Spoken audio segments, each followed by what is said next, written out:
لا إله إلا أنت سبحانك إني كنت من الظالمين رب اجعلني مقيم الصلاة ومن ذريتي ربنا وتقبل دعاء حسبي الله لا إله إلا هو عليه توكلت وهو رب العرش العظيم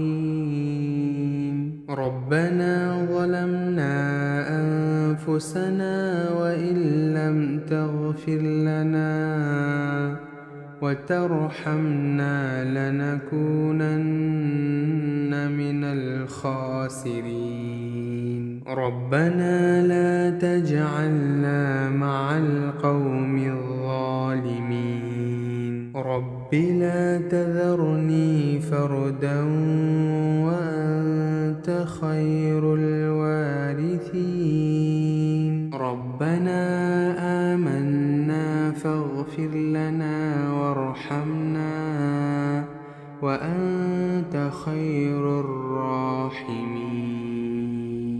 ربنا أفرغ علينا صبرا وتوفنا مسلمين